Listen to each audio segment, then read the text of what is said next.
Lovely. What's up, Kieran? All good, thanks, GT. How are you doing today, Gerald? I'm doing good, man. Just got done working out with the champ list shakeout. Lovely, lovely. So, how are you enjoying your time in London?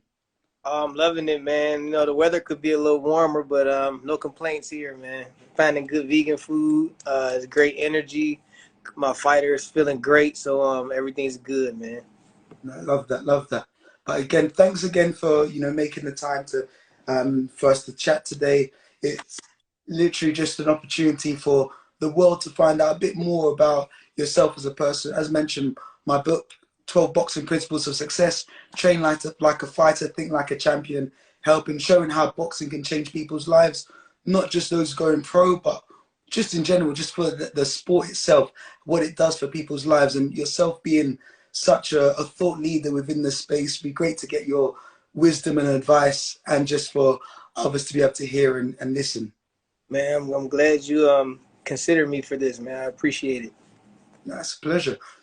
So in terms of, if we were to start from like the beginning, like for those of you who don't know, obviously you're Floyd Mayweather's coach. You work with Claressa Shields, Adrien Broner, as well as Tyron Woodley. But like, tell us a bit about your origin story, how you got into boxing. Well, my origin story in boxing started when I was 15. I was playing baseball, little league baseball, and I was pretty good at it. I like to think that I learn things fast, and I'm so competitive that I get good at whatever I want to be good at. And so I was good at baseball anyway. And but my grades were lacking. My mom kicked me off the team, and I started. This is long story short, and I started to speak to the boxing gym before she got off work. And I got so good at it that I started pulling my grades up, and I brought it to my mom's attention that I started sneaking to the gym behind her back, and then but look at my grades, can I continue doing it? And she looked at my grades and said, yeah. And within 4 months, I was ranked #2 in the United States of starting to learn how to box. Wow, incredible. That's inspiring. That's inspiration right there.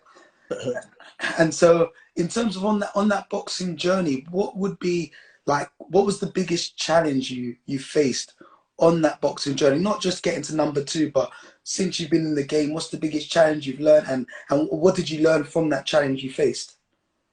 I think I'm glad I learned it through boxing and coming up from urban, different tough urban inner city neighborhoods, is that life is gonna kick you in the ass, man. Like left and right, man. You're gonna get beat up.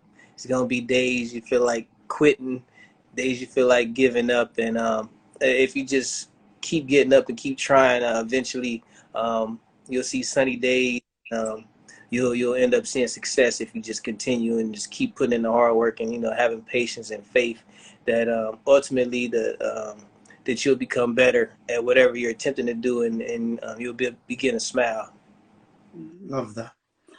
And so you mentioned about those days that you feel like you want to give up when you're facing those challenges. So what's the mindset you need to have in order to not give up in those moments and keep pushing and going through that growth room? Um, is you hear all these different sayings from different people in different books and different cultures and even different religions that if you just keep it up, things will get better. But really, for me, it was just knowing that where you are now in your process of what you're trying to accomplish, you're way further than you were when you began. You're so much closer to your goal than day one. Than when you didn't know how to throw a football to now you're throwing and you can hit a wide receiver. So I think that's ultimately the best for me. Is that you're so much closer to your goal than when you started. When you started, you had doubts. You were probably putting it off and not wanting to do it because of the thinking about the process, thinking about how long it's going to take. When people like Kobe say just one step, one foot in front of the other foot. So just slowly, just baby steps to your goal, and you'll eventually get there if you just keep it up. Love that. So I'm glad you mentioned baby steps, because I forgot who said it, but there's like every winner was once a beginner, and Facts. with boxing it's like Every single, not one person was great without being a beginner. Every single person was a beginner before they was a winner.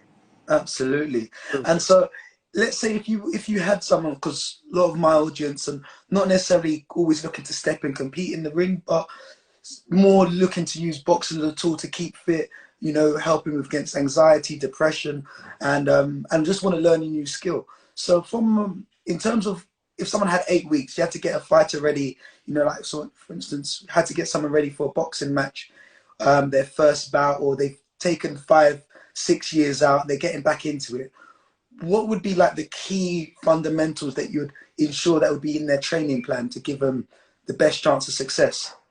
Now, are we speaking like scientifically of the sport of boxing, the sport, or are we talking any sport or any this? Oh, we're talking boxing. We're talking boxing. So like the training, whether it's like the road work, which like shadow boxing, bag work, class, like you tell me, whatever it would be. So we speaking strictly boxing. What I would do and what I have done, I recently done this with AB, because he took 2 years off after he fought Pacquiao, and I don't think he was extremely interested in returning to the sport. He was living life, having fun, spending millions, and enjoying his life, living the dream life. Outside of boxing. Not having to run and work out and all that stuff. But what we did was what I did was I knew that we were starting from square one or square zero. So, and when you're starting like that, you have to start off slow. You have to gradually build up. So what I did was the very first day we worked out, I said in my head, before I told him, I said I told myself, I said we're gonna do a half a mile. It's gonna start off at a half a mile because I know him. He's a champion. He's a 4 division champion. And in record time. So he's gonna want to jump out there and do a whole lot. He's gonna want to do 4 or 5 miles, but all that's gonna do is hurt him. He's not gonna want to run the next day. And I said, Mm. keep him going because if I don't keep him going, he may go back to the party. So No. then we're gonna start off slow and just slowly build up to where he's not missing one day except for the one day I give him the rest on Sundays. So we Mm. started off at a half a mile. We jogged out, jogged back. He wanted to do some more. I said, no, trust me.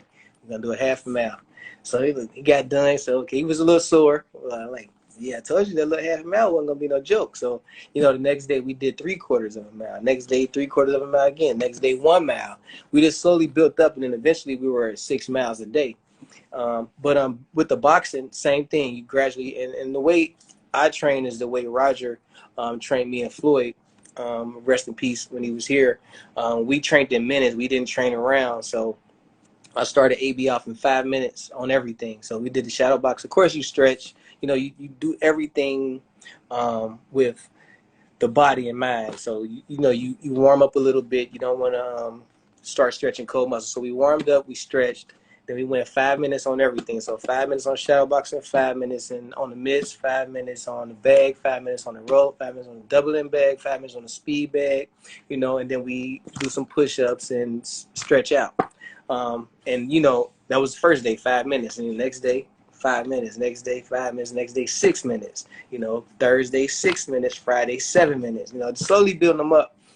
And but as far as the fundamentals, I'm watching everything. I'm a perfectionist, and some people hate me, but some people love it about me. Is that I'm gonna point out every mistake you make. I'm also gonna point out every good thing you do. So I'm looking for the jabs first. Jab is always first. Yeah. Making sure that the jab is coming straight. There's no you're not telegraphing it. Elbows are tight to the ribs. You're shooting it fast, shooting it hard, and then the right hand is the next, and hands are coming back to your head. You're always thinking defense and offense at all times. Every punch is basically has to be right fundamentally the way I was taught it. And I think I was taught the right way. Everybody probably think they were taught the right way, but I had strict coaches, and I learned from them. I observed like a sponge, and I learned from them all. So fundamentally, everything has to be intact because what you do in the first days is what you're gonna build on later on in camp, and then that's ultimately how you're gonna perform. So if you're throwing a lazy jab, or if it's not fast enough, if you're not bringing it back to your head, you're gonna fight like that. So I'm paying close attention to everything, and my fighters will tell you the same thing too. Man, you don't miss shit, man. You don't miss nothing, GT. Like, leave me alone. But it's for their good. So, but yeah, just paying close attention to every little small detail, so that they can be so that they can be sharp. I'm sorry, so that they can shine on fight. Mm. So it's stripped all the way down to the fundamentals, as you said, all the way down. I love that, and it gives so much insight. And I've seen a lot of people love the content that you're sharing. What I was gonna ask is, when it comes to like boxing, you mentioned the great Roger Mayweather, rest in peace. Who else has been like pivotal towards your growth as a boxing, whether that's sort of training partners, coaches, family members, like who's been there for you on your journey? Well, for me, it started off my coach. My buddy is the reason why I even got in boxing. His name is Ricardo Williams Jr. He was the number one amateur in the world for many years. When I first, when I was playing baseball and I started sneaking to the gym, he was the kid that lived in my projects that I was sneaking to the gym with. And his dad was his coach. And then at the gym, there were two more coaches who were became my coaches as well. So Ricardo Williams Sr., his father, was my very first coach. He taught me the fundamentals. He taught me heart. Of course, we got our own heart, but Mm. you can.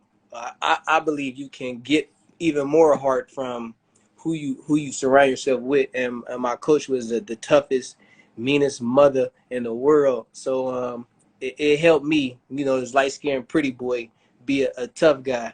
And so he gets ultimately number one. He gets the most credit for my boxing career. And then he took me, like I say, he took me to the gym, and there was my coach Roy Dale, and he was the strict, your punches got to be up here, hands up here, everything tight. He was that guy. Mm. So that's where I learned my the true fundamentals of boxing, with no alley oops and no crossovers. It was strictly do it this way, don't do it any other way, or you're in trouble.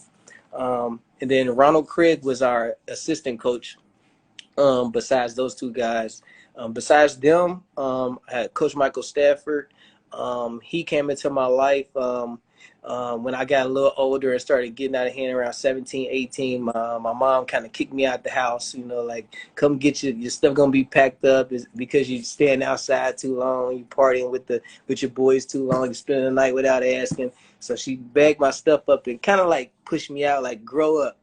Mm. So I left there, went to my dad's house, and who didn't live too far.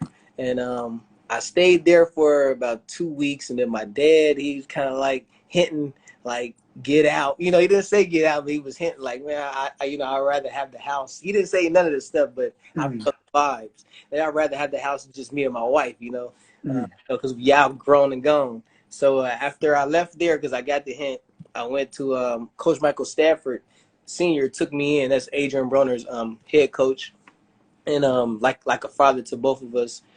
He's been training Adrien since he was 6 years old, and still today. So he took me into his house when I was just starting college, and so Coach Mike Stafford was the next person, and then I turned pro, and Roger was my professional trainer, and then Floyd I was his protege, so he was big bro, still is to this day. So those are the people who I credit my career, even my boxing and my training career to.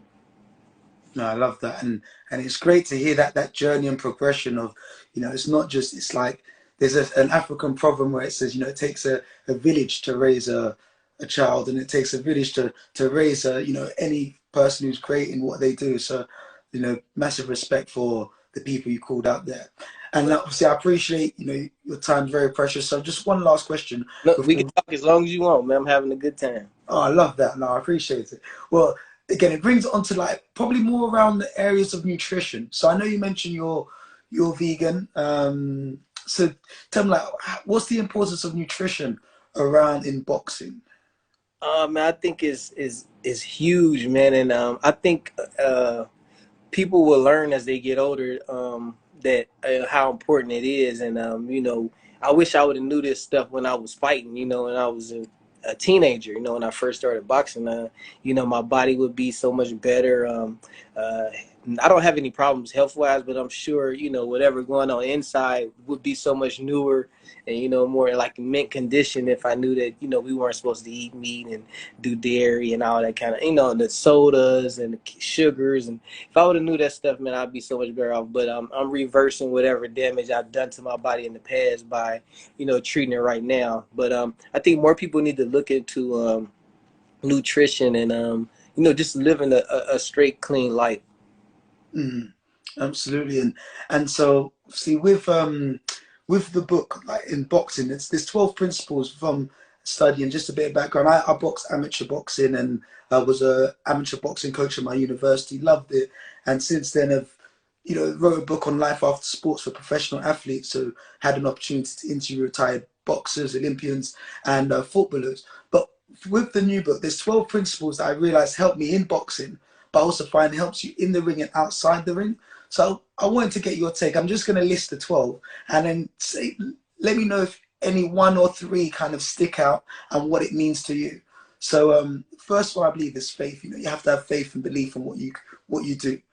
Number two is having a vision. So you need to have a vision of where you want to go, what you want to take it towards. That vision may change, but it's important to have that vision. Number three is teamwork, because teamwork makes the dream work. Four, focus. Being able to stay focused on what you're doing and what the goal is at hand. Five, again, Floyd, hard work, dedication. As he always said, that was always number five. Six is discipline, because I see discipline is the bridge between goals and accomplishment. Seven is the will to win. So it's like, winning, I believe winning is important, but the will to win is what's most important, having that there.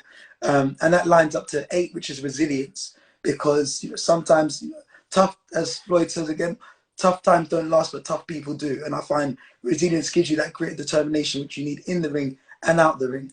Nine, I find, is confidence, because you've got to walk high. Confidence comes in your preparation for the work you put in. Exactly. 10, being respect. Respect for yourself in terms of what you do and how you hold yourself, but also respect for your opponent. You never overlook an opponent, having respect for them.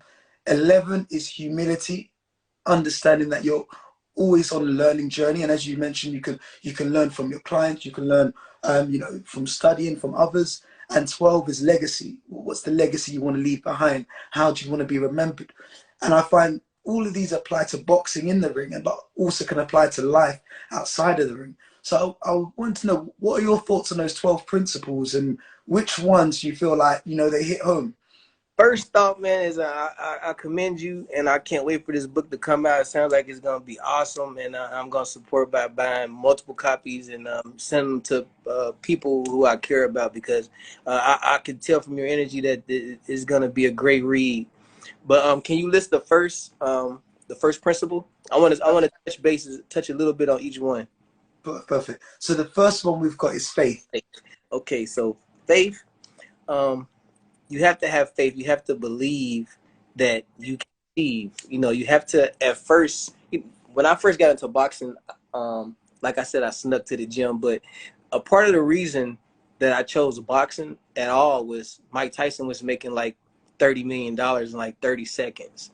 So I was like, the saying is, if he could put his pants on the same way I do, I can do the same thing that this man does. So I have faith through seeing someone else do something, knowing that I can do it as well. What's number two? Number two is vision. Okay, now vision. That kind of goes with what I just said. So I, my future of how I wanted it to be, and I knew what it was gonna take to get there, and I applied hard work and dedication daily, consistently, and through all those troubling times of getting beat up, because you get beat up, especially in the beginning. You get beat up, and in boxing, you literally get beat up. So and like I said, Ricardo Williams Jr., he was my buddy that I snuck to the gym with, and he ended up being my very first sparring partner. I had no fights. he was 100 and something wins with only 2 losses. He was ranked #1 in the United States, and no other fighter in the world near his weight division could touch him, lay a glove on him. So imagine how he's doing me, a nobody beginner in the gym, with gloves to hit me however he wants, and he's the best. So I took beat downs daily and daily. But we're on Vision right now. Where we on? Yeah, not two Vision. We're on Vision. So I did everything I needed to do, and taking beat downs to try to get to where I envisioned myself being if I was to become successful in what I was attempting. Love that. And so number 3 is teamwork. Teamwork, okay. So, we had a team. It was like 3 boxers in my gym, my first gym. It was Nate and me and the 2 guys that I'm about to talk about, Gerald Tucker, and the other guy was Dante Craig. He was an Olympian in the 2000 Olympics, and they were the best. And I was like, man, I can be a part. I can be a part of that. And if I become the third person, that's a team. So, and you need a team. And teams push each other in the right directions, especially if y'all, if the goal is in alignment with everyone. Everyone is on the same page and they got the same goal. And that's what we did. We all we went to national tournaments together and we won them, 3. Every time it was 3 Cincinnati guys that won this national tournament. The next national tournament, all these 3 coming. Oh, these 3 coming. Oh, these 3 won. So teamwork is important, man. And like the saying goes, teamwork makes the dream work, because you dream and you have more people. More people are always going to be better than one, Better than 1, 3 heads, even better, So teamwork really does make the dream work. Love that.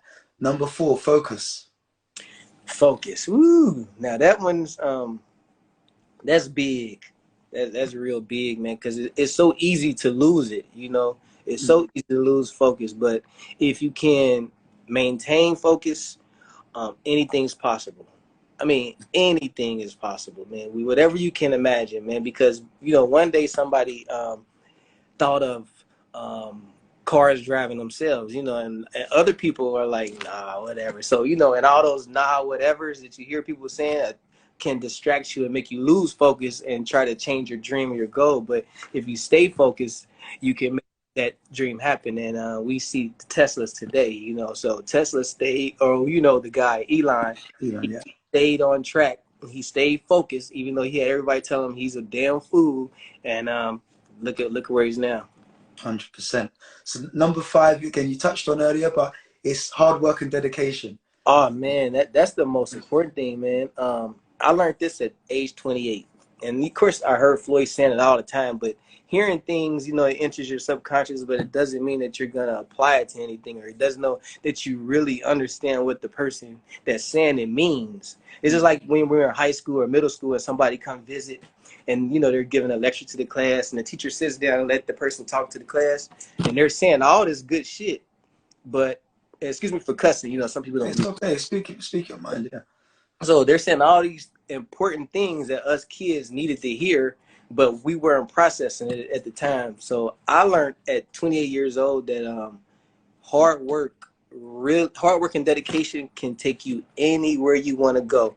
And I teach this to my kids now. I say, y'all need to pick something right now, 13, 14, 15, 16 years old. Pick something that you like doing or whatever. Pick something that you want to do, or pick something that you're interested in. If you like video games, pick something that deals with video games, and just pick a goal. Just envision something that you want to do, and just work at it every single day. Just work. You don't have to be a whole bunch of hours. You can just give it an hour a day.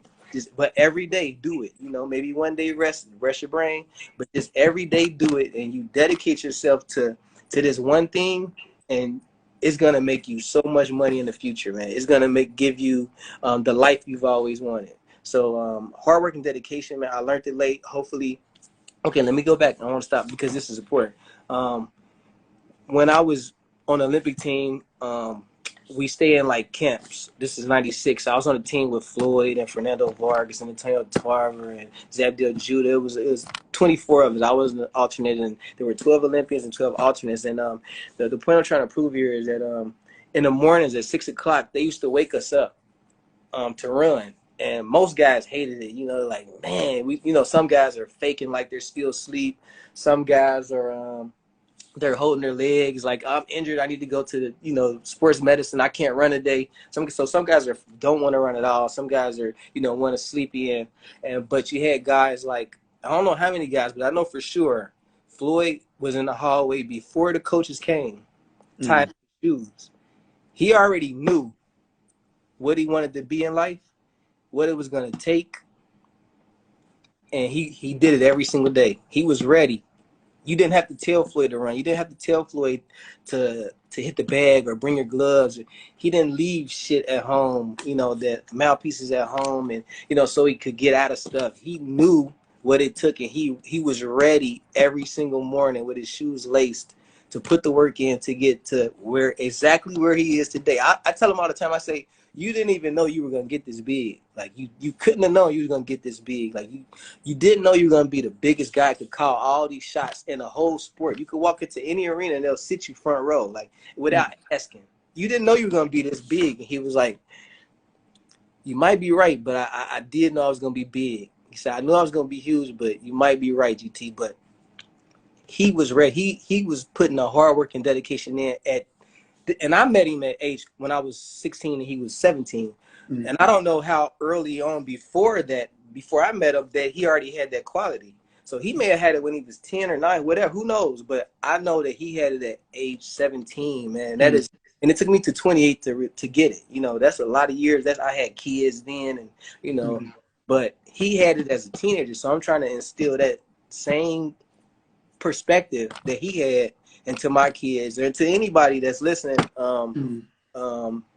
That if you put the work in, if you be dedicated, you gonna get you got a whole better chance to getting where you want to be than if you don't. Yeah, I'm glad you mentioned that because I went to see Floyd speak in 2020, just before the pandemic. So he came to London, and one of the things he mentioned is when he was a kid, he used to like practice his signature. He used to say he'd practice his signature, like signing things, because he knew that he didn't know how big he was gonna be, but he knew that he was destined for greatness and was just putting that practice. But that was also supported with the hard work and dedication, not just the vision. And Exactly. so number 6 is discipline. So what's And discipline? discipline, man. And I'm still, and I think everybody, well, I'm gonna say everybody, but a lot of people, and I'm willing to admit myself, like now I'm on a thing to where like I write down stuff that I know I need to do better or be better at, like with like stop procrastinating, do work on my abs, every day. Just stuff that needs to get attention, calling the kids and checking on, calling my parents, speak. This stuff that I know need to be done, and if you don't do it, it's like you're lacking discipline. So I think a lot of people need to start doing things that they know they need to do, but they're not doing. And it just takes discipline. And I'm like brushing my teeth twice, once in the morning, once at night. Or some people do it 3 times, but sometimes it gets hard. You be in the bed already, ready to lay down. You be like, and oh shit, I forgot to brush my teeth.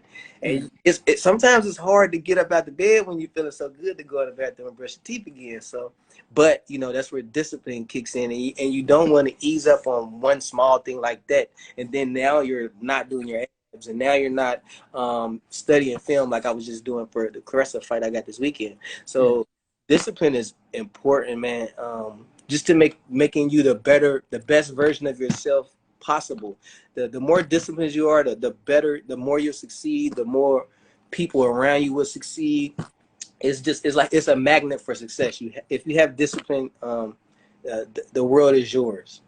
Love that. Discipline is a magnet for success. That's so. Sure. Yeah, 100%. Number 7, the will to win.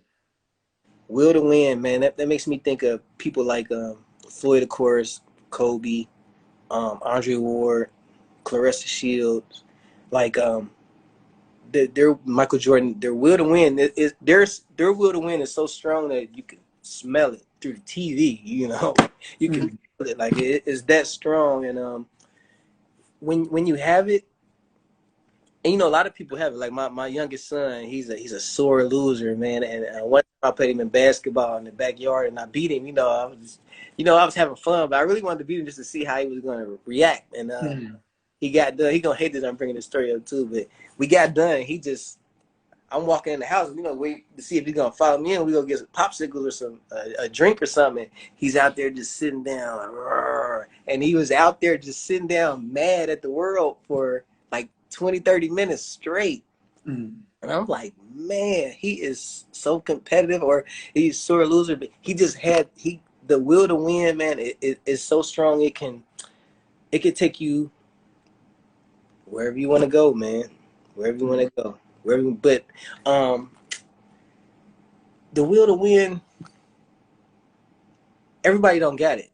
Some people don't care. Like you play cards or Connect Four with somebody, and they're just doing anything. They really don't care. But the people who do care, they're the ones we look up to and we aspire to be. They're the successful people in the world. Those people who have that will to win. Absolutely. And so resilience, number 8. How do you see it? And in the process of everybody, nobody has it easy, to get from beginner to great, beginner to winner.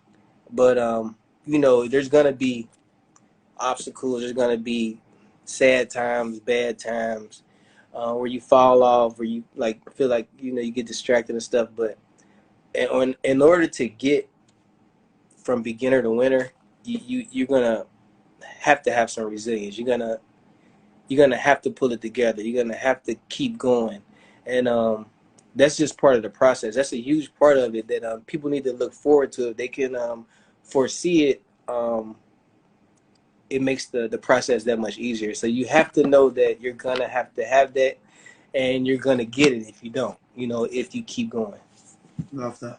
And so number 9, confidence. Confidence. See, I got a different perspective on confidence. I know a lot of people like my fighters. They're so confident. It's amazing to me. Like they know what they're gonna do. They know how the fight's gonna go. You can't tell them any different. They see it already. They already done dreamed it, or whatever, or they done made it happen through their hard work in the gym and out on the road work.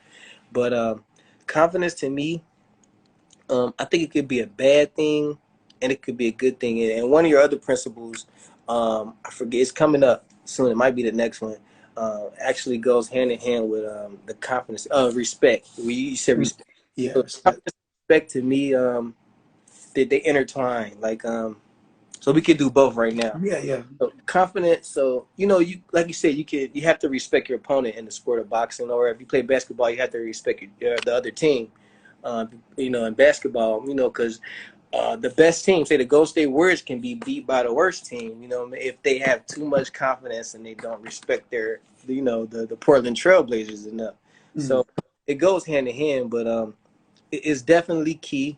And some people mistake arrogance and stuff, but it's really confidence.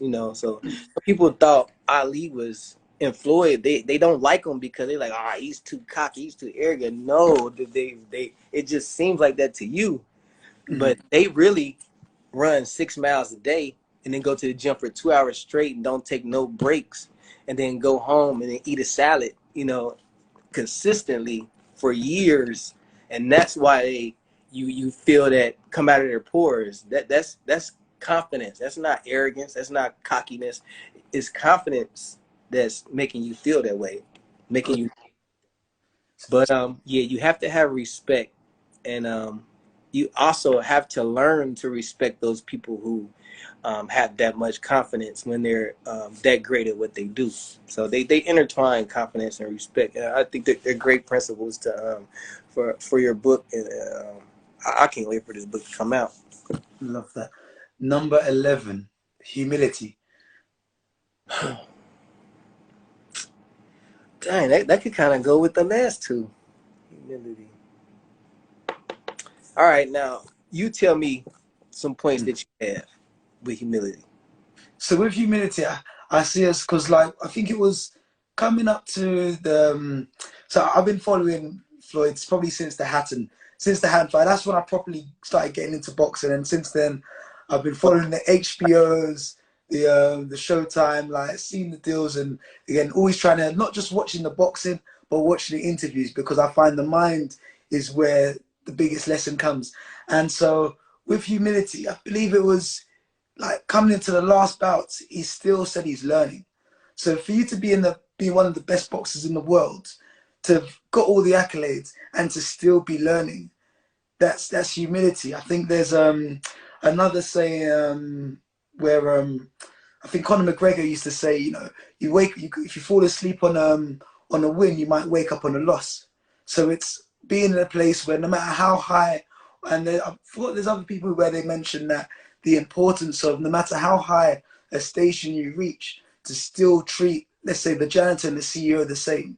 And I believe that comes with humility. Not to say that, I believe oftentimes people misunderstand confidence and see it as arrogance, but you can be confident and humble at the same time. The confidence in your ability comes from the preparation and the work you put in, but then at the same time you can still be humble and help somebody cross the road, or be in a place whereby you're willing to learn. Another good friend of mine, he's a pro boxer. He went into I think he was in the Commonwealth, and he mentioned how your friends, some people will be your friends, others will maybe your enemies, but everybody's your teacher. And to be in a position where you're always learning requires humility, rather than some people will be like, look, this is my way and this is the only way. And you've already expressed humility several times from mentioning, this is how I learn it and this is how I feel is the best. However, you're aware that there's other schools of thought which are respected in their own right. So I feel that is where humility for me falls into play, is in like a CEO, Elon Musk. He's the richest man on the planet, but I don't think he walks around saying, you know what, I can't learn anything more. Right. He's in a place where it's like, you know what, give me more information, because I want to take in more. So that's where I find humility can fit in the ring and out of the ring. So, Yeah, humility, like the way you just explained, is kind of like, say a person is in this box, right, and they're great, and if they get too cocky and the opposite of humble, that they don't see that they can grow bigger in this box. If they just stop thinking that they know everything. But if they can become a bigger box, a little bit of humility, you know what I'm saying, and then a bigger box. Yeah. So like you say, we can always keep learning and growing. So, and yeah, some athletes, especially boxers, I'm trying to think of one, because I just had this conversation about humility recently with somebody, and they said that I'm coachable. I'll always be coachable, no matter how great I get, because I can learn from anybody. He said I can learn from, I know who it is, I just don't want to say their name, but they said I can learn from someone who knows less than me, from someone who knows nothing about boxing at all. I can learn what not to do because he doesn't know what to do. So yeah, humility is definitely important, man. That's huge. That's huge. That's a big one. And so last one, number 12, legacy. What does legacy mean to you? And last question, because obviously I appreciate you've got an early start. I want you to see, get the work in. How would you like to be remembered? A two-part question. What does legacy mean to you? And then how would you like to be remembered? Legacy to me means what you leave behind, your name, your accomplishments, the memories you leave with the people who knew you, who heard of you. And if you were in the sport, your stats, your numbers, your records, your presence in that particular sport. Me and Claressa was just talking about legacy. She said she cares about legacy more than anything. And I forget what the topic was, but she just said that a couple days ago. But for me, I always wanted to be real, so which means like people will believe what I say. If somebody be like, GT did this, they'll know like, no, the hell he didn't, or yes, he did. You know, that sounds like him, that doesn't sound like him. There's people that I looked up to, that I feel is real. You know, the word real, and one of them is James Prince. He was me and Floyd's manager when I first turned pro, when I first signed to Floyd and James. They were both co-managing me. He's somebody that I really consider to be real. So, and I'm competitive. So I'm going to try to be as real as I can be and become realer than people who I look up to, you know, and category. So if I want to be fast, you know, a fast puncher, I'm going to try to be faster than who I look up to. You know, if I want to be, if I want to punch hard or have the best defense, I'm going to try to surpass the people who I look up to in that category. And so I want to be remembered as being real, being a good person, having a good heart, and that's basically it. I never like wanted to like, and of course, you know, when you do things, you want to be great, you know, and that's like a nickname I was given, and now I claim to be, I claim to become great and greater. You know, as every day goes on, I'm trying my best to keep leveling up daily, and I don't want to go backwards at all. You know, if anything, I try to stay where I'm at, but I always keep trying to, you know, elevate. But yeah, I just want to be remembered as being real and always trying to be great Love that. at whatever. That could be friend, that could be a parent, that could be in bed with a woman, you know, whatever. I'm trying to be great at whatever, you know, whatever I attempt. Love that. And then, so that's all the questions. On a personal note, I was wondering, do you do your own translations? Because I love the fact that you got the English and the Spanish content like that. One of the only people I've seen doing it like that. So some words I know. You know, I started really started trying to learn Spanish when I was it was 1999. We had a training camp in Colorado Springs for the Pan American Games, and we were in camp for a long time. I was like, man, and I had a roommate that was Mexican. Shout out to Jose Navarro, out of California. But I was like, man, I want to learn Spanish, man. Like, I want to be able to get girls. That was the main goal. I want to be get Spanish speaking women, you know, one day. So, you know, teach me, you know, every now and then just say a word, you know, and or let's just speak in just Spanish for the day or whatever and stuff like that. So that's when I initially started speaking, and he taught me some bad words, you know, stuff that I can't say on live. But yeah, ever since then I've been trying to, you know, learn little by little, you know, and eventually, you know, I even got an app on my phone to where I learn 8 words a day, you know, just to keep it going, just staying disciplined. But yeah, in my translations, no lie, no exactly. I'm always trying to be real. I copy what I type and I translate it and then I paste it into my posts. And I go through briefly to make sure there's you know, no crazy mess ups. But as I'm doing that, I'm also learning and remembering, and stuff is sticking into memory. So I can remember that you know, aprendiendo means studying or learning, you know, because I typed it, I copied it, and then I pasted it, you know. So it's kind of like going to class with myself. So yeah, that's not. I don't speak that good. I don't read that good. I don't talk that good. I can't hear it that good. But you know, I can communicate. You know, little by little. Love it. But yeah, so GT, it's literally, I feel so humbled. Thank you very much for, you know, sharing this time. I know it's going to, like, the wisdom that I've gained over this time, and which will be expressed and hopefully will inspire, motivate, and empower others, because that's sort of what I live to do: inspire, motivate, empower. That's sort of my life mission.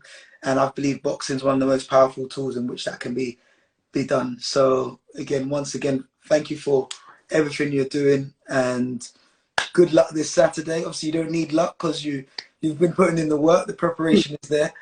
But yeah, all the best for this Saturday, and thanks again for your time today.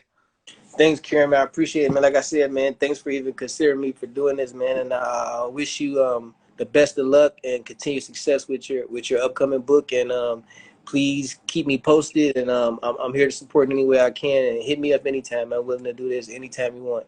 Will do. Much love. All right, brother. Okay. Take it easy. Stay blessed.